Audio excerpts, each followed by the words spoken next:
Brian, I woke up this morning and I expected to read the patch notes and they looked kind of long, so I went over to watch your video and it is 52 minutes. Ah!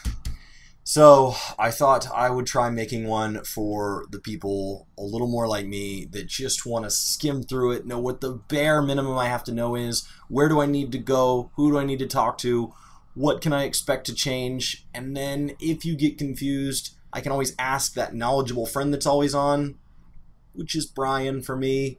So expect my questions unless I get to watch your video after this. So let's dive in. So the new main scenario did pick up, should pick up in Rogger's Reach. Your little thing up in the corner should tell you where to go. Return to Ivalice is here as expected. So that's going to be just a quick two-part line. You're going to pick that up in Kugane. The new side story is updated. Welcome. I think that's Hildebrand, looked like his face to me. Welcome to Stormblood.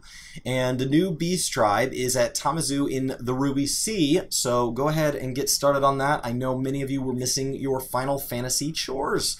Treasure maps now actually have a chance to drop a map for a hidden version, so you can kind of, yo bro, heard you like to treasure while you treasure, so go ahead and dive back into that and see if you can get access to some of that new loot table. They didn't really say what would be on that. I don't know if that's new loot tables for the standard dungeon or just for the new hidden, but either way, that should make it more worth it because those were already dropping drastically in price. On my server, they'd gone from like 200,000 to 400,000 when they first dropped, down to like 15,000 by the time I had the ability to find mine on my Fisher.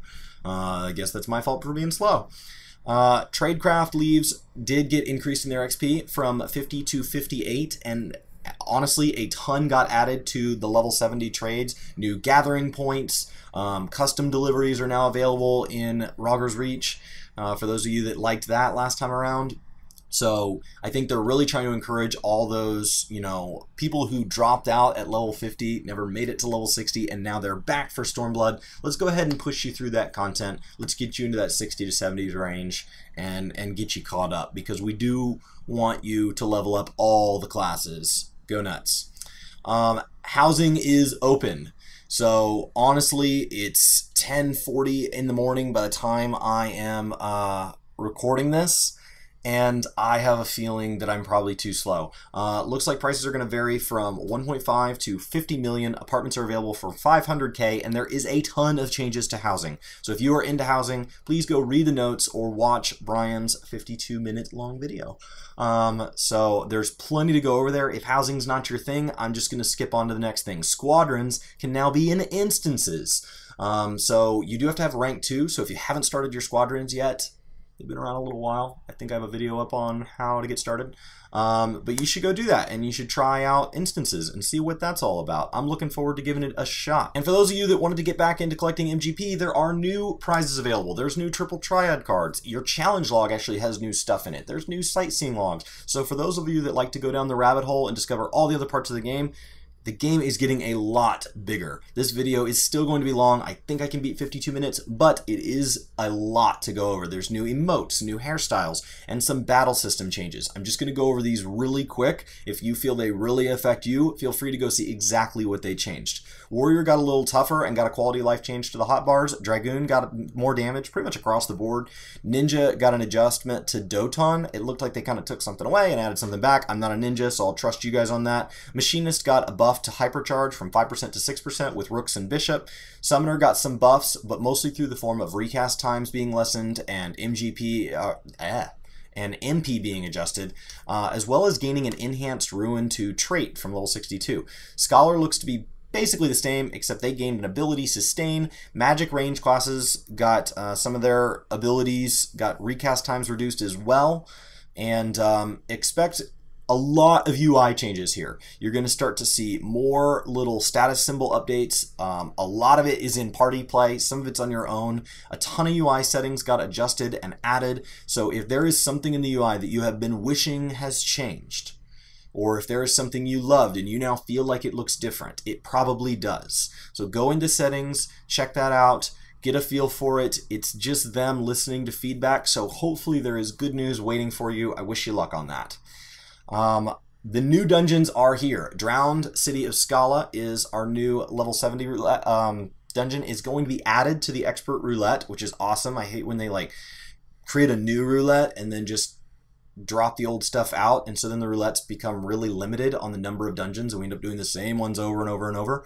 And so since they're only going to be adding kind of one dungeon per big patch cycle, I think it's a good thought that they should just keep adding those to the expert roulette so that that becomes more and more diluted as we get further and further into Stormblood, because by the end we will have seen these dungeons a lot, especially those of you that get to level 70 on multiple classes.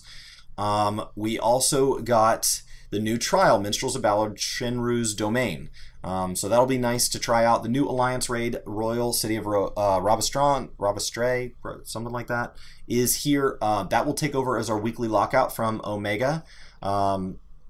The Duty Roulette Alliance raids has been added. You should just have to beat 2 of the ones on the list to have that unlocked for you. So that's exciting. I know many of you are like, wow, I just finally got my daily chores to go back to doing, you know, quests in the Ruby Sea, but if you could give me another roulette, that'd be awesome. Several new PvP actions were added, a lot of balances, but in all honesty, Brian and I have covered a lot of PvP here on the channel, and I have watched my queue times go from 5 minutes to 25 minutes. So I feel that the people who have already tried PvP, and the ground has been really shaky since the launch of Stormblood, and they made some cool changes to the battle system, but they've just never quite ironed it out. I think those people have pieced out, and these little balance changes, the new abilities, the removal abilities, all the stats being adjusted, isn't going to bring them back. And to those of you that play PvP, you're going to feel these changes immediately. So if you play PvP, go check it out. I have a feeling that's actually dropping to be a minority of the population. And the ones who are playing, I feel like they're playing because they don't have anything else to do, or they're big PvPers. So to all those people that don't have anything else to do, there's plenty of else to do. So that long and short, feel free to check out PvP. I don't feel that these changes are going to be enough. I don't know what could be enough. Gathering got some adjustments, as I said earlier. There are new mounts, new minions, new bearings, and mounts and companions can be out at the same time. So for those of you that are off doing, you know, your world events and you got to have the specific minion out, you've got options. We can now add friends within our data center. So cross-server play has been hugely buffed here. You can add friends, you can send tells, you can join alliances, you can join custom games.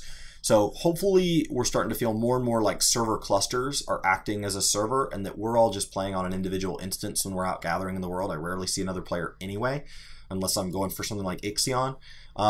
So I think that's a really big step in the right direction. I think as server infrastructure increases, we're going to see more and more of this cross-server play become just standard. So that is really exciting. This is my nice and short version. Brian has a 52-minute version already up on the channel, so we're right here on Work to Game. So if you guys would like to check that out, it is there for those of you that would like to listen through. I believe he went through kind of everything, gave some thoughts, gave some impressions. I'm going to listen to it a little bit later today when I have some time.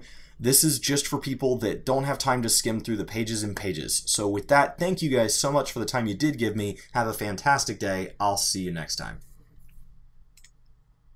Hey guys, it's me. Thanks so much for watching this video, and we hope to see you on our next.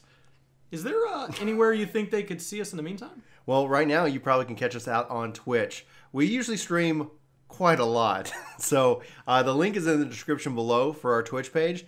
And if you guys want to support us and you like what we do here on YouTube, you can actually support us for free by using your Twitch Prime sub if you're Amazon Prime.